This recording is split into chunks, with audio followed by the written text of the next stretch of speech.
il y a une partie quand même sympa, c'est le vol du drone.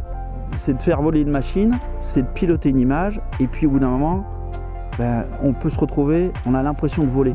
On a l'impression d'être assis dans le drone, et on s'imagine un petit peu comme un oiseau. C'est-à-dire qu'à partir du moment où on plonge dans l'écran, tac, ça y est, on est en vol. Il n'y a pas que ce côté ludique, il y a aussi toute la préparation.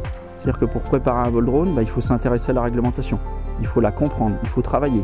La machine que j'ai mise en route tout à l'heure, il a fallu que je la prépare. Il faut comprendre le système, il y a des mises à jour, il y a de l'électronique, il y a de l'informatique. Donc il y a tout ça, il y a une connaissance de l'image, de comprendre comment on filme, quel type d'image on va utiliser. Il y a une partie quand même sécurité à respecter. Et puis il y a l'après-vol où là on va s'occuper de tout ce qui est l'exploitation de l'image, le montage, etc. Donc il y a encore un très très gros travail après.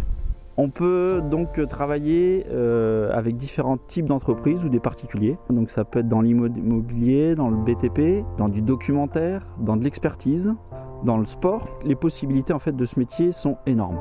On peut être appelé dans plein de choses, on peut innover, il y a plein de choses à faire parce qu'on peut en inventer, c'est-à-dire que faire simplement de l'image, beaucoup de gens peuvent le faire.